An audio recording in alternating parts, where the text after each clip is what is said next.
Hello, Tom Lebecchia here with the first of the new 30 for 30. 30 shows, 30 minutes of exercising a day, and 30 minutes of either reading and or audible. And I'm excited to launch this 30 for 30 with no other than the daughter of Vincent Gigante, Rita Gigante. Welcome to the Armchair MBA. How you doing today? I'm well, hon. How are you?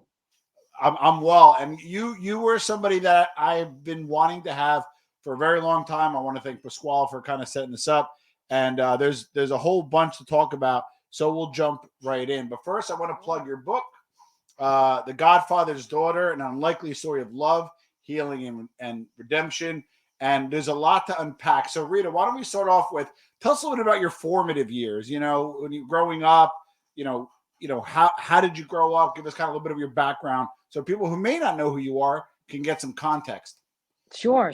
So, for those who don't know, my dad was the boss of the Genovese crime family in Manhattan, and he was also the head of the commission, which would mean the head of the five families. Yeah. He was a very powerful man. I even till today, I'm not sure how far his hand stretched, but I know it was, pretty far.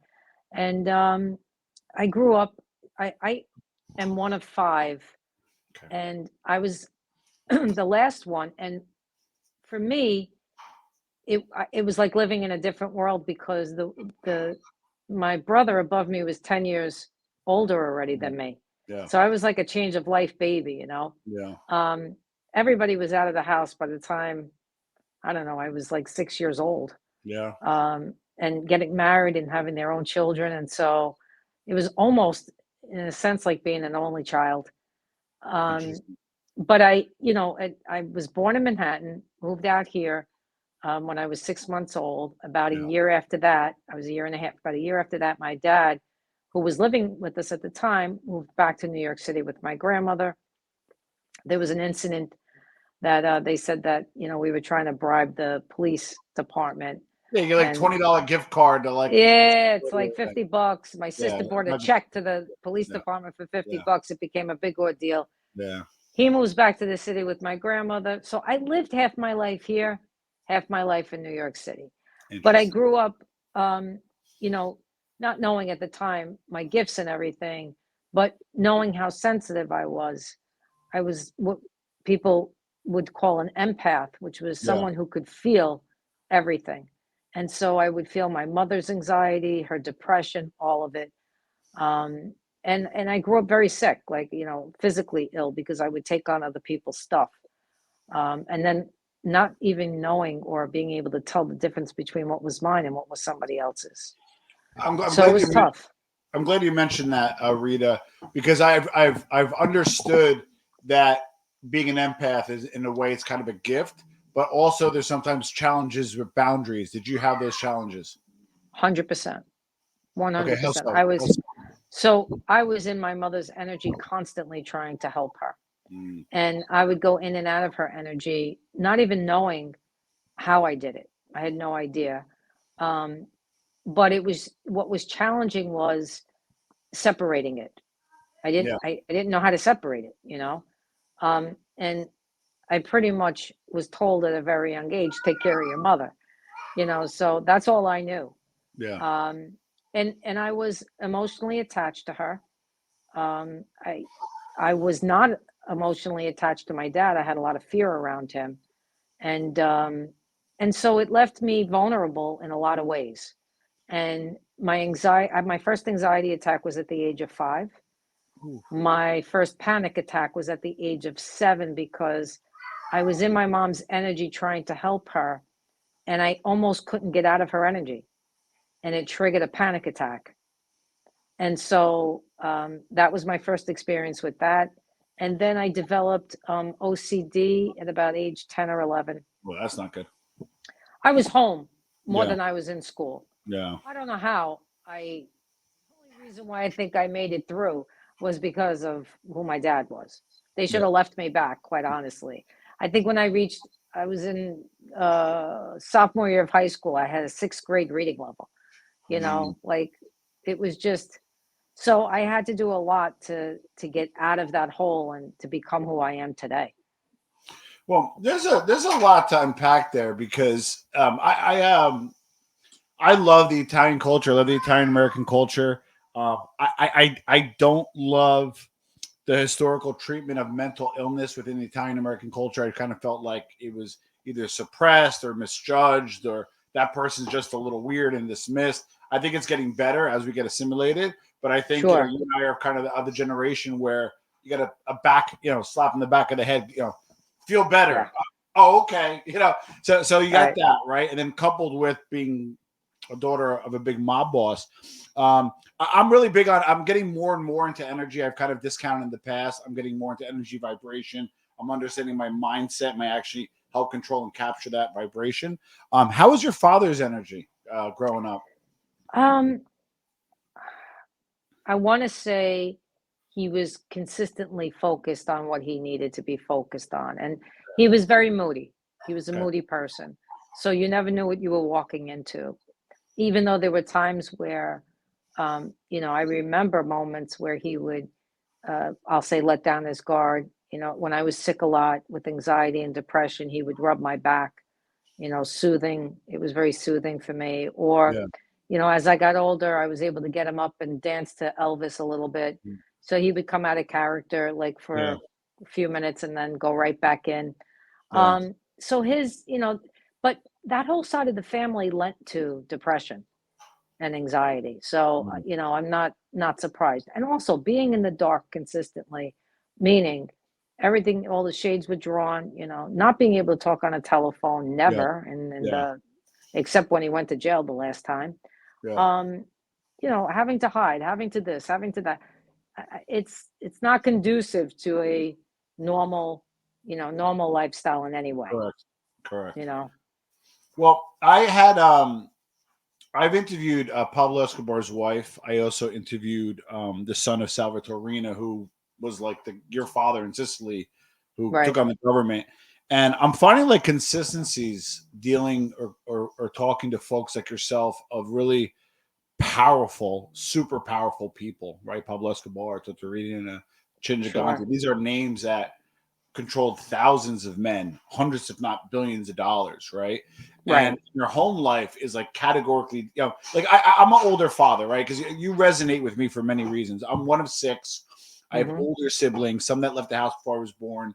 I have a kinship there. But as a father, I'm an older father now, and I'm a different father than I was 10 years ago, and I'm a different man than I was 10 years ago. You being the youngest of the five in your family, who was your father then? And maybe do you know how he was before as a father? Because I want to get a feel for really He who he was.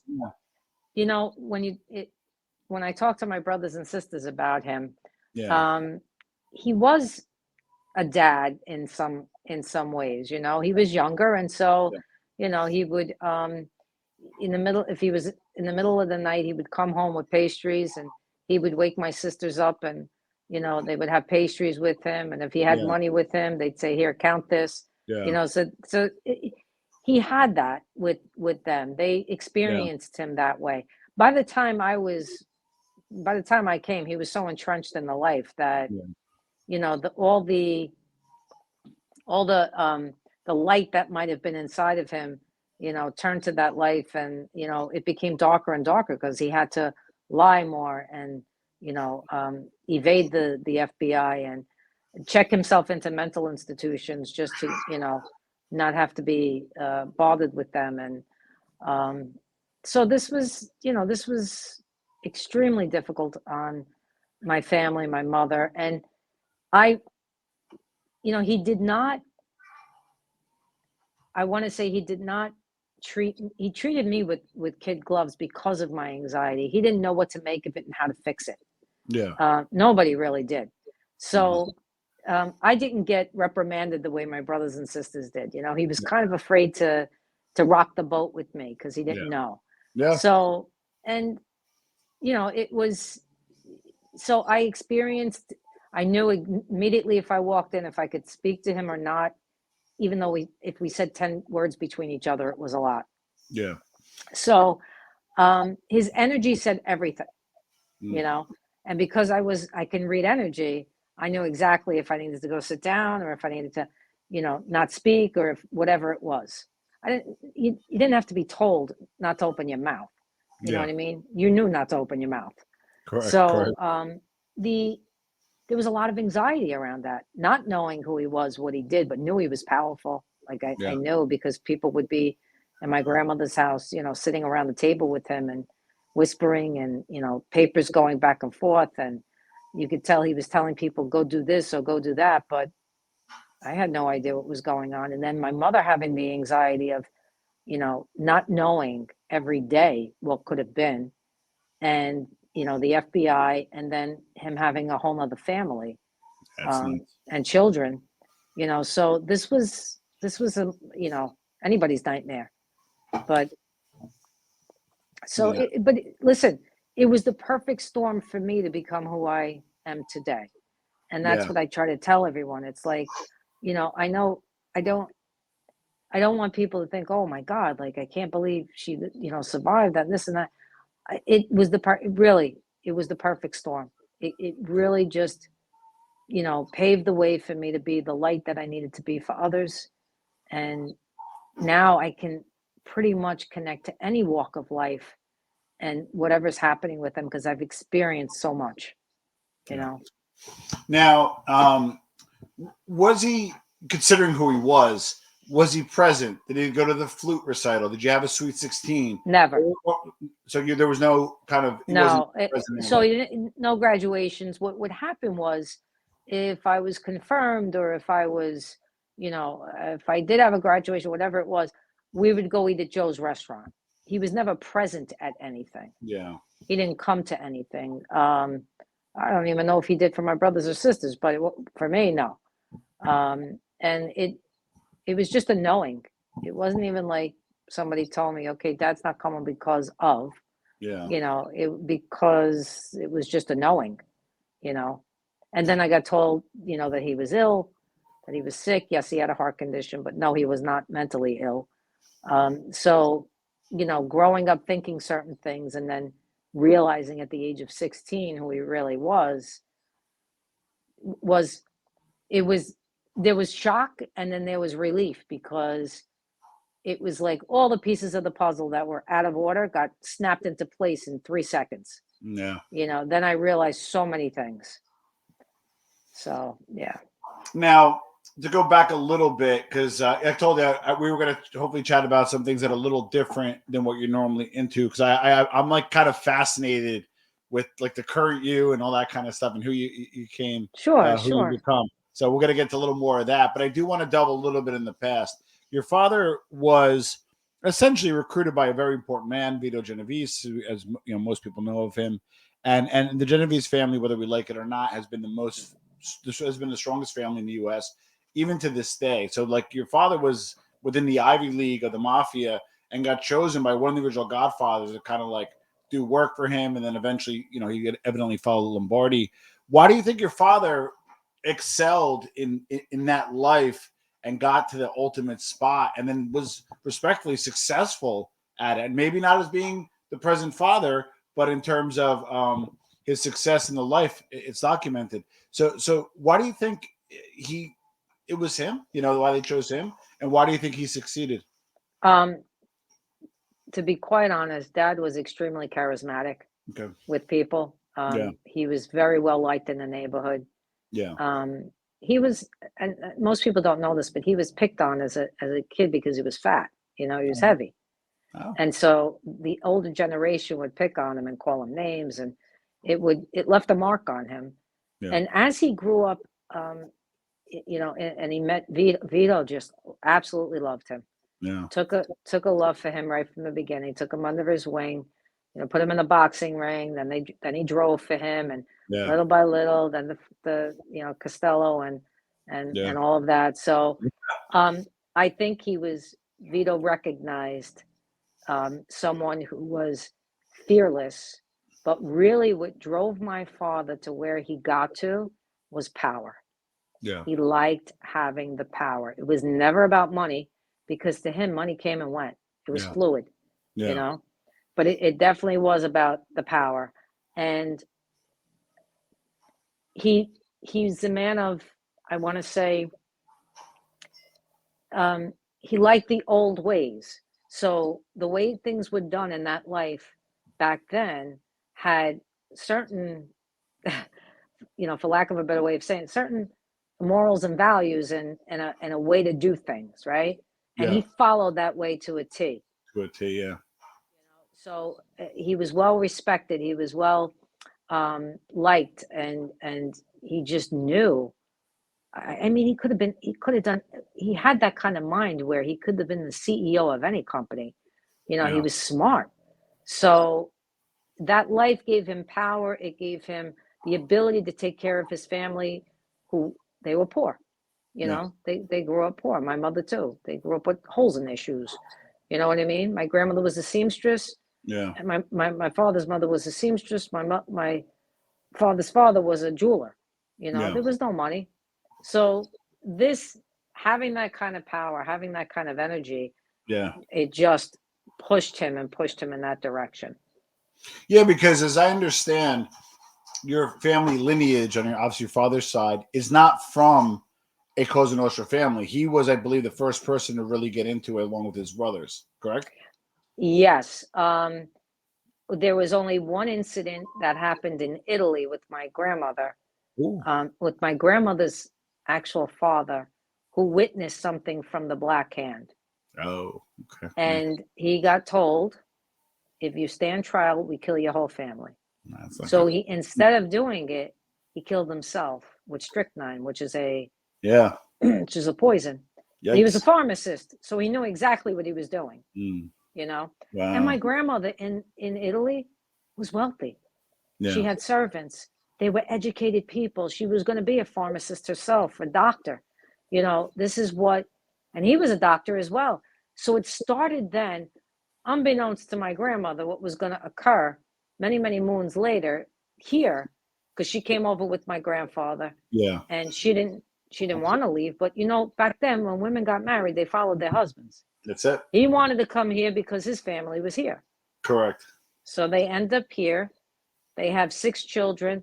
The first Vincent, which wasn't my father, the first Vincent passed at a very young age. Yeah, it was like normal back then almost, I hate to say. Well, no, he pulled a pot of hot boiling water on top of him. Oh my God, sorry. In Italy. Ew. Yeah, in Italy. And he died from the burns. And then my grandmother had my father, the second Vincent. And she named him Vincent as well, obviously. Yes. Wow, I didn't know that. Yeah. And then she had the rest of the kids. And my grandmother had also a gift like mine. Both my grandmothers did. They had the gift, and my grandmother could see. And she was able to see the Blessed Mother. So this was, my father was really the first in line. And there was only, out of all of them, there was only one other that was made. Yeah. Out of his brothers. Yeah, Mario. Yeah. Now they're all in spirit world, now they're all there. So, so it was, my grandmother, listen, I'm going to tell you, hated the life. Yeah, I was going to say. It. Yeah. But that was her son. And it's not like she was going to the police and saying, take my son away. Yeah. You know what I mean? It's not going to happen. So you, I being the youngest, so part of interviewing people that, even like Bill Catolo Jr. and so forth, I try to interview people that had these type of fathers. And as they grow through the ranks, their lives tend to change a little bit. But when you were born, as far as you know, was he the boss yet, or was he still like a capo? So I want to get a feeling for his iterations in the mob and how that had kind of an effect on your guys' personal life. Yeah, he was by the time 1967 hit, he was already moving up. He wasn't the boss yet. Yeah. But he was moving up. It's when Vito passed that, kind of the reins came to him, but somebody else was the front man, we'll say. Yeah. And then slowly, by the time I was, even probably before high school, I'm guessing he was. I want to guess, and who knows, right? Because the Genovese family was so secretive. I think they had like Lombardi allegedly, or maybe the front man, and then he might have been like early 80s.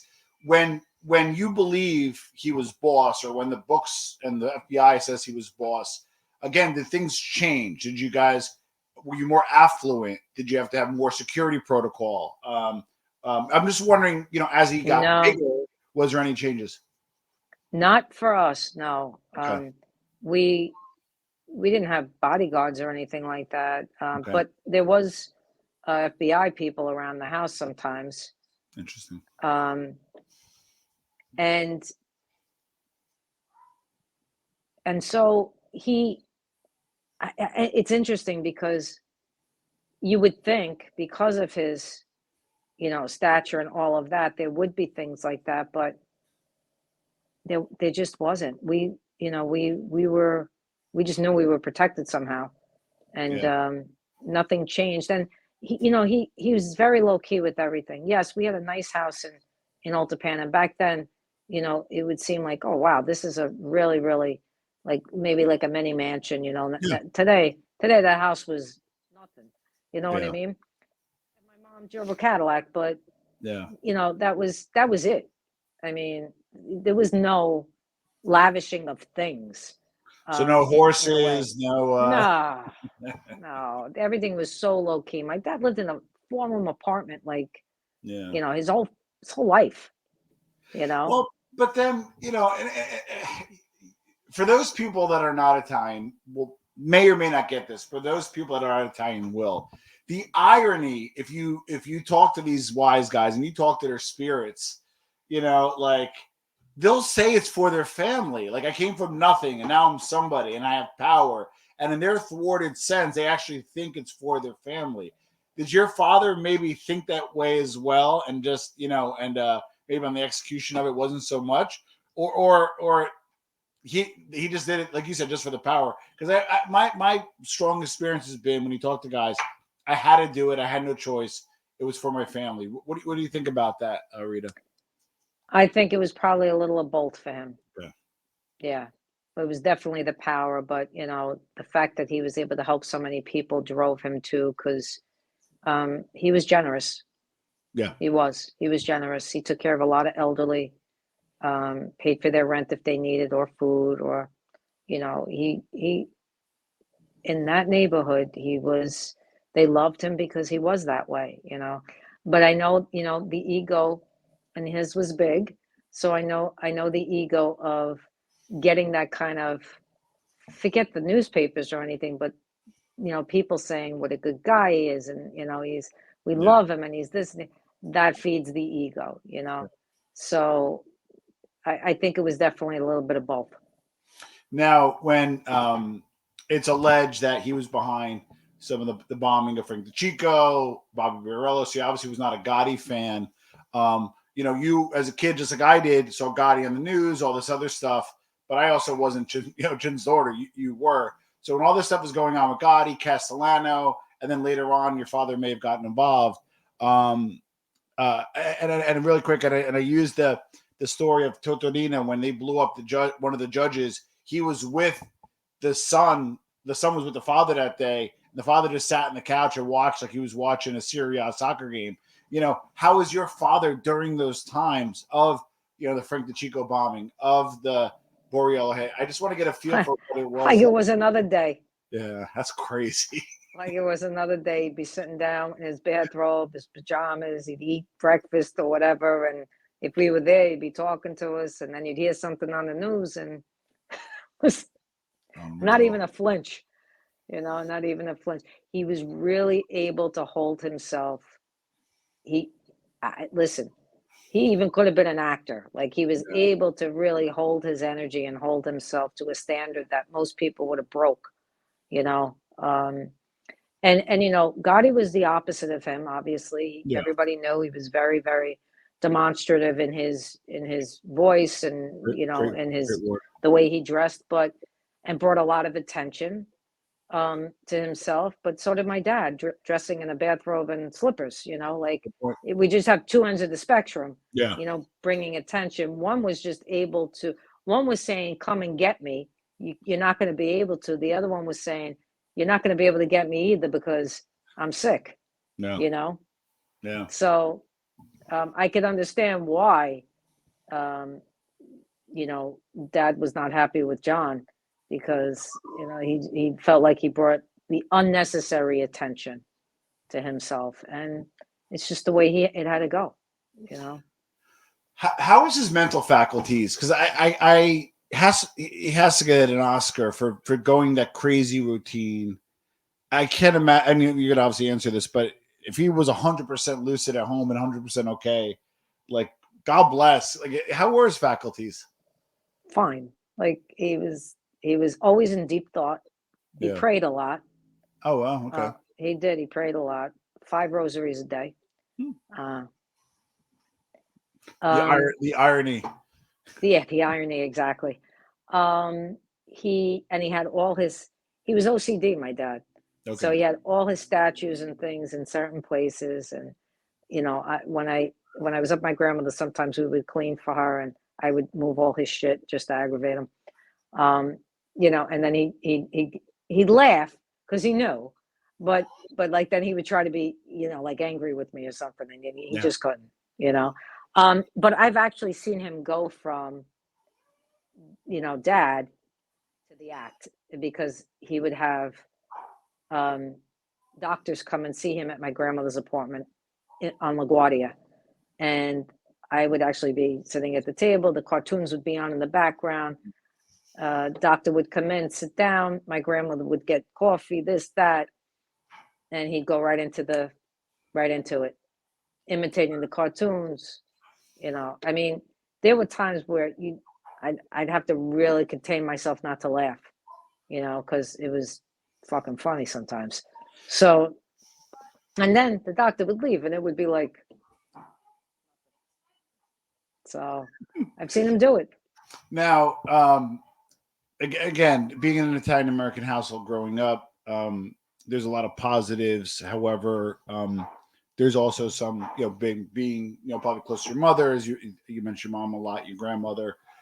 When you came out, I understand when you first came out when you were 19 as being being gay, and I can't imagine how hard that was. You're not only coming out to like an Italian father, but to Vincent Gigante. You know what I mean? Like, so like that blows my mind. So give me kind of like how did that feel, and what was his response? Because I found his response super interesting. Yeah. So I was sick a lot growing up because I knew at the age of 11, like I just knew. And because I wasn't being able to live or speak my truth. Yeah. And having to lie about him and everything else, I would get physically ill. So I kind of talked myself into, coming out at 19, and I was drenched in sweat. I remember the day like it was yesterday, drenched in sweat, pounding heart, knocked on my mom's bedroom door. This is the house in Old Japan. Yeah. And they're in the bedroom and they're just sitting there talking. And I remember sitting on the bed and I said, I have to tell you guys something. And I did. I said, listen, I like girls. I like women. I said, I've known for a long time, and tried to give them a little bit of, the background, but it was like immediate dead silence. And she just looked at him and he looked at me. And I said, oh, and in my head, I'm going, fuck. I wished I could have just jumped, jumped and just pulled those words right back in my, because how he reacted was immediately I thought, I'm getting cracked. You know what I mean? I'm going to get backhanded here. Yeah. And he sat really quiet and he goes, he said, Ree, he says, sometimes young people go through things and, they experiment or they go through phases, and he said, it's okay. He says, you're just going through a phase. He goes, and I said, you know what? I said, I think you're right. Just going through a phase. And then it was like, why don't you not see your friends, that much anymore? Like, but pretty much just don't see your friends, because he didn't know who was who at that point. Yeah. I was like, yeah, I think that's a good idea. And I got up, I walked out of the room, I went in my room and I just cried. And I was like, fuck me. This was worse than I just wanted to get cracked and get it over with, And then after that, he would he would ask everyone. He would want to know where I was, who I was hanging out with. He would ask my mother, my sisters, my brother. He just what it was. How and again, you finally, and I believe you kind of came out again at 26, but as I understand, 24. 24, sorry. 24. Yeah. How effect did that have? What effect did that have on your relationships in your early 20s, and then how did it later develop later on? So I picked women that were unavailable. So they were either involved in relationships or married or whatever it was. They were not available, I've only been with only one gay woman in my life. So, and so there was a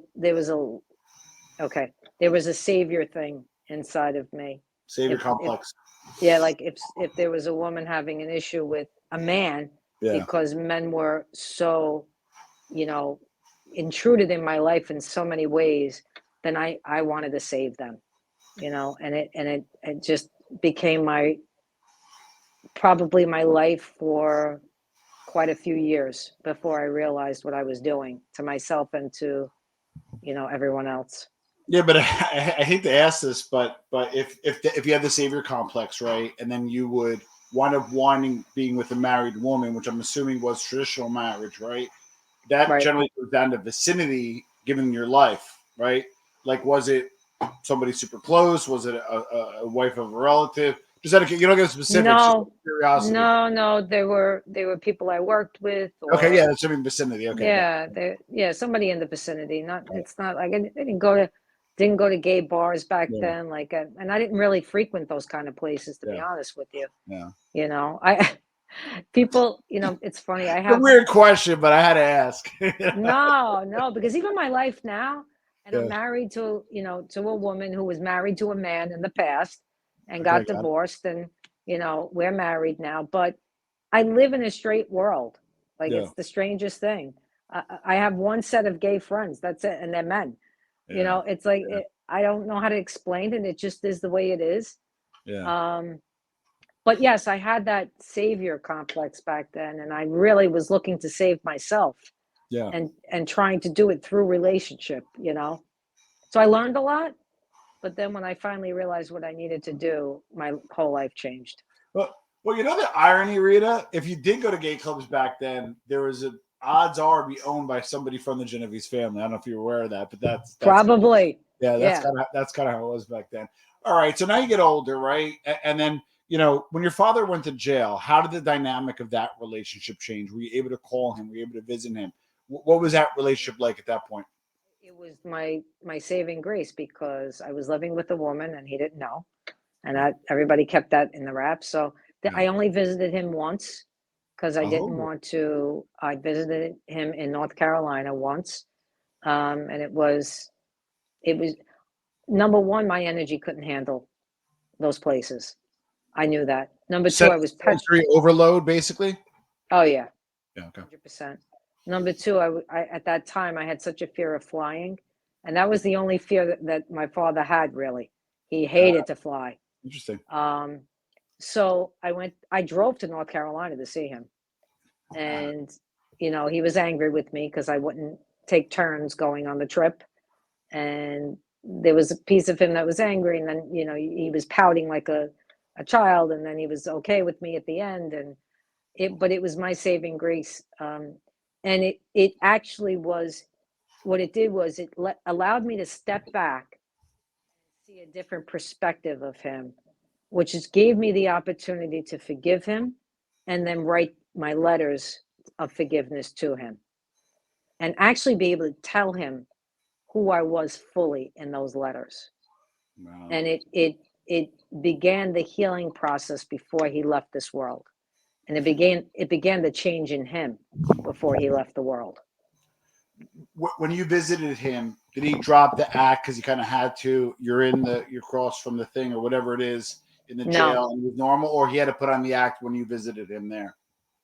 No, he was still acting then. He acted right up until 9/11. Okay.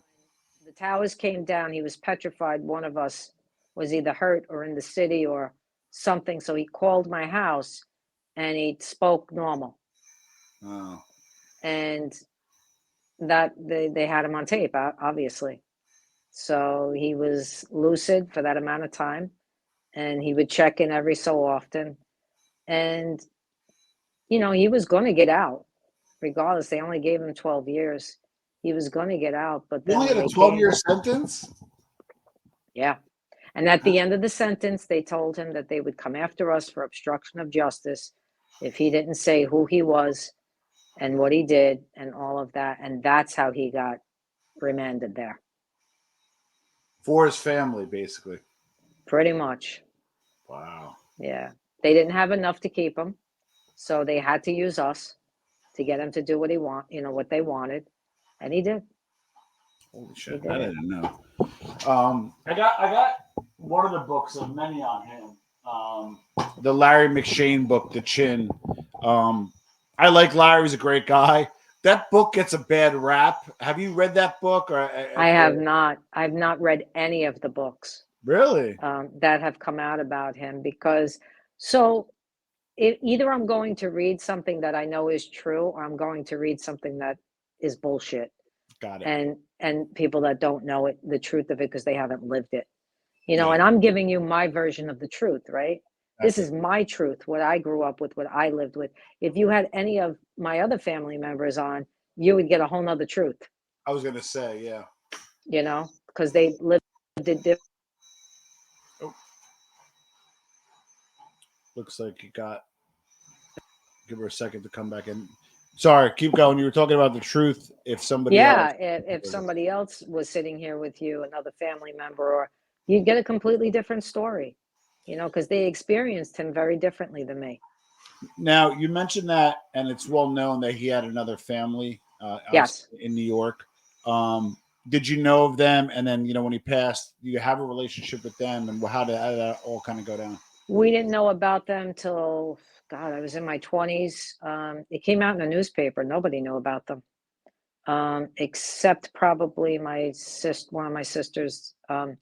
And I don't even remember when that occurred, but that was one of his secrets. He had 3 children, all around my age, 2 years ahead of me, one only 6 months apart. So my mom and her were pregnant at the same time, and then one 2 years behind me. So we had a very short-lived relationship.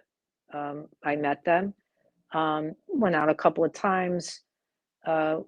We were able to, I wouldn't say be family, because I didn't feel 100% comfortable, but I did, in one of our meetings, I said that, my mom and dad are married. And they said, no, our mom and dad are married.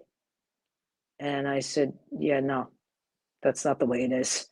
And that began the beginning of the end of things, pretty much.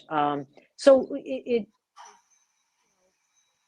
got to the point where once he was in jail, once they realized I wasn't going, my sister Yolanda went a lot.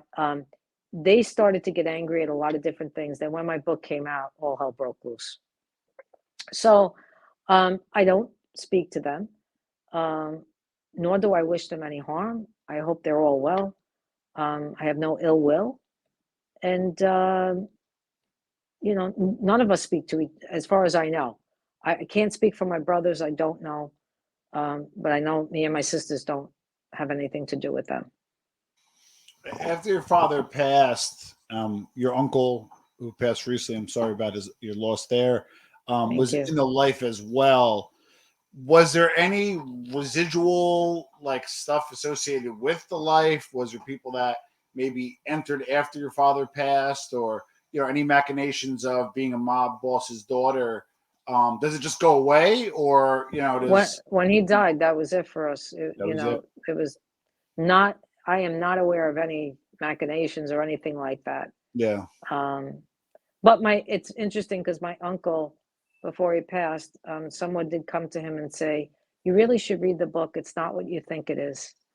it totally is not, you know, what everybody thinks it is. And he knew in the end it wasn't. So, and it didn't matter to me because I knew what it was, Yeah. you know, and It's I truth. Yeah. that and I you know, my father was when my father passed, he was so on board with everything at that point with me That's that, amazing. you know, I had his I still do. He's still working with me till today, you know. So it's what I want to, you know, what I would say to people is it doesn't matter if they're here or they're there. You can make amends anywhere in this world, Mm. anywhere, if you want to release the pain and you want to become who you really need to become, you know, which is the light. We're all, that's why we're here. We're here to learn lessons. We're here to connect to the light that we are, period.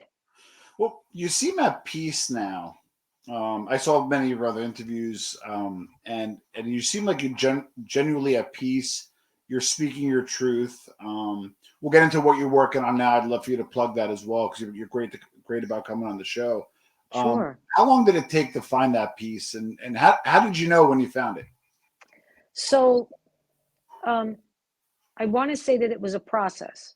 I Yeah, want to say that you peel like an onion. People peel like onions, right? You pull off things and then you heal, and then you pull off another thing and then you heal. So it was a beautiful experience to go through that and then be here now. And I have to tell you, I'm still healing things, yeah, of course. right? So nothing, you know, the freedom is what I really wanted. And the freedom comes from within. No matter what my father did, what my mother did, or anybody else, that has to come from me. Correct. So it started, you know, at a very young age, and I'm still healing. So the cool thing is, I think about you is um, what your gift is and what you're doing. It's your vocation, as I understand, right? You're sorry, I got the little one running around. It's You're a okay. psychic, as I understand. You're using that Yes. energy, using that force. Plug your current offerings and what you're doing now. Yeah. So I'm a psychic and a medium and a healer.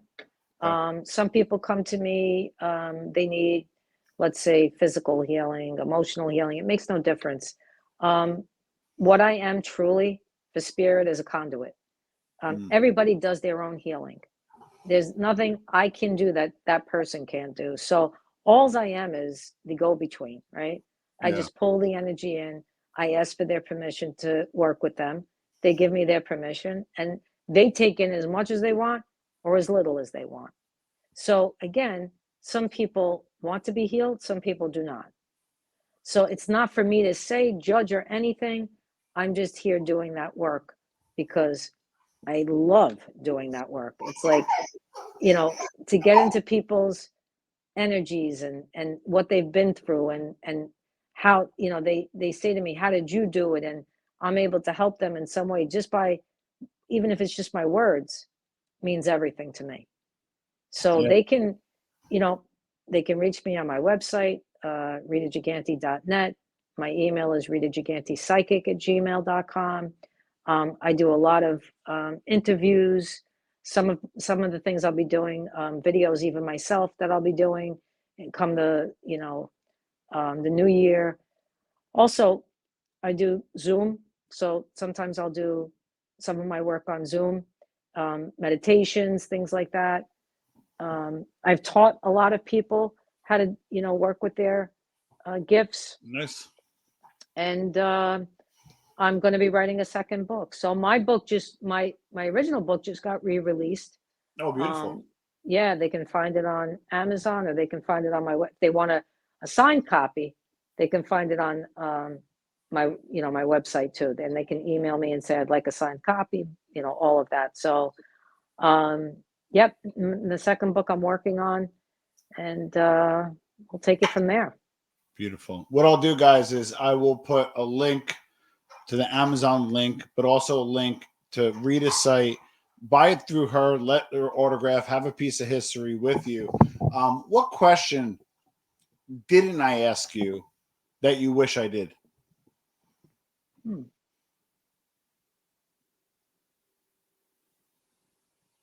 Interesting. I feel like you've really covered a lot of bases, to be honest with you. Um, I don't think there is anything, to be Cool. honest. Well, Yeah. my final question. You could have dinner. Now, I typically have a lot of people in the life on the show, respectfully. So it could be in the life or out of the life. It's fine because I know you're a dynamic person. You could have dinner with anybody, dead or alive. Who is it and why? Dinner with anybody. Does it have to be one person? It could be multiple if you'd like.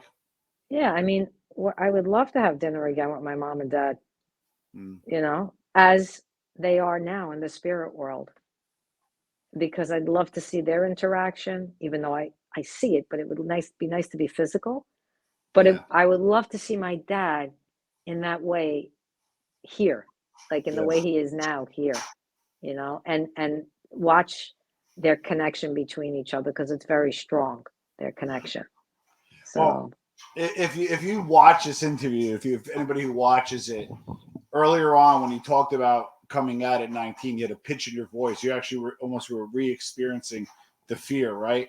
But yeah, just now, when you really thought about having dinner with your parents again, you face lit up. Like I love you because you're an emotional person, and it shows. And I think that's just a beautiful thing, Rita. And I really appreciate you being on the oh show. my God, no, I appreciate you having me, please, anytime. And I just want to tell the listeners that first of all, thank you for listening, but second, don't underestimate who you are. You can do whatever it is you put your mind to. I'm a testament to that, and I'm a true believer. So God bless. Awesome. I'll put the links below. Rita, thanks for being on the show, and we'll see you all soon.